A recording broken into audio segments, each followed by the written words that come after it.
Praise the Lord. இந்த நாளுக்காக நன்றி. இந்த காலை வேளை கொடுத்த தேவாதி தேவன் நம் கர்த்தாதி கர்த்தர் ராஜாதி ராஜாவுக்கு கோடி நன்றிகளும் சோத்திரங்களும் ஏறெடுப்போம். இந்த காலை வேளையில கூட உங்களோடும் என்னோட கூட ஆவியானவர் பேசுகிற வார்த்தைக்காக நன்றி செலுத்துவோம். அந்த வார்த்தைக்கு விரோதமாக வான மண்டலத்தில் பொல்லாத கிரியை செய்கிற எல்லா பலவானை இயேசு கிறிஸ்துவின் நாமத்தில் முந்தி கட்டி ஜெபிப்போம். கர்த்தர் இந்த நாளில் கொடுக்கிற வார்த்தை யோபு 35ஆம் அதிகாரம் 13ஆம் வசனத்திலும் யோபு 37ஆம் அதிகாரம் 14ஆம் வசனத்திலும் ஆவியானவர் பேசுகிறார். தேவன் வீண் வார்த்தைக்கு செவிக்கொடார், சர்வ வல்லவர் அதை கவனிப்பார். யோபுவே, இதற்கு செவிக்கொடு, தரித்து நின்று தேவனுடைய ஆச்சரியமான கிரியைகளை தியானித்துப் பார். ஆமென். இது யோபுக்கு மட்டும் இல்லைங்க, நம்மளுக்கு தான் முதலாவது எழுதியிருக்குது. கர்த்தர் வேதத்தில் உள்ள வார்த்தைகள் ஒவ்வொன்றையும் நம்ம படிக்கும்போது அதுக்குள்ள என்ன விளக்கங்கள் இருக்குன்னு கண்டுபிடிச்சு, இந்த ஒரு வார்த்தையில எனக்கு விளக்கம் கொடுத்ததை விட இன்னும் எத்தனை பேருக்கு வேணாலும் ஆவியானவர் விளக்கங்களை கொடுக்க வல்லவராய் இருக்கார்.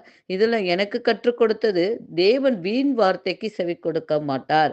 வீணான அழப்பு பேச்சு, வீணான பேச்சு, உன் வாயின் வார்த்தை சுருக்கமாக இருக்கணும்னு வேதத்திலே போட்டிருக்கும் போது நம்ம வீணான பேச்சுக்கு இடம் கொடுக்கவே கூடாது. அந்த வீணான பேசுகிற நேரத்துல தேவன் வார்த்தையை தியானித்து அவர் நம்மளுக்கு என்ன கற்றுக் கொடுத்தார், எப்படி பேசணும், எந்த சூழ்நிலையில இருக்கோம், நம்ம எப்படியெல்லாம் மாற வேண்டும் என்று ஆவியானவர்கிட்ட கேட்கணும். அதை தான் சொல்றார், வீண் வார்த்தைக்கு செவி கொடார், சர்வ வல்லவர் அதை கவனித்து கொண்டிருப்பார். நீங்க வீண் பேச்சு பேச பேச பேச அதை பூரா கர்த்தர் உற்று நோக்கி கவனித்து கொண்டிருப்பார். அத்தனைக்கும் நம்ம நியாய தீர்ப்பு நாள்ல கணக்கு கொடுக்கணும்னு என்று சொல்லியிருக்காரு. அடுத்தது யோபு பாருங்க.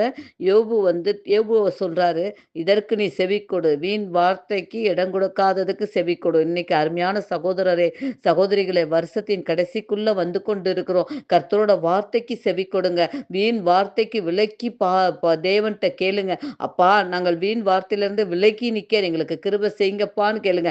ஏன்னா உங்களாலேயோ என்னாலேயோ முடியாது. ஆனா கர்த்தர் நினைத்தால் கண்டிப்பா எல்லாவற்றையும் செய்ய வல்லவர். அவர் நம்மளோட கூட இருக்கார். வீண் வார்த்தைக்கு விலக்கி பாதுகாப்பார். கர்த்தரோட கரம் நம்ம கூட வருங்க. ஆச்சரியமான கிரியைகளை தியானித்து பாருங்க. அவரோட வசனத்தை தியானித்து பாருங்க. அவர் அன்பை தியானித்து பாருங்க. அவர் அன்பு எவ்வளவு தியானிக்க தியானிக்க அந்த அன்புக்கு ஈடு எதுவுமே கிடையாதுங்க. மனித அன்பை விட கர்த்தரோட அன்பு மாறாத அன்பு. அந்த மாறாத அன்பை தியானித்து பார்க்கும்போது அதுக்குள்ள இருக்கிற அபிஷேகம் உங்களுக்குள்ள ஊற்றப்படுங்க. இந்த காலை வேளையில கூட இந்த வருகிற காலத்தை பிரயோஜனப்படுத்திக் கொள்ளுவாங்க. இந்த 2025 கர்த்தரோட வார்த்தைக்கு தியானித்து அவரோட சத்தத்துக்கு நம்ம செவி சாய்த்து அந்த சர்வ வல்லவருக்குள்ள நம்ம வேரூன்றி நடக்கக்கூடிய அந்த அனுபவத்தை இந்த நாள்ல இருந்து நம்ம கற்றுக் கொடுக்கிற தேவனுக்கு நன்றி செலுத்துவோங்க. ஒவ்வொருத்தரும் அந்த கர்த்தரோட வார்த்தைக்குள்ள வளருவோங்க.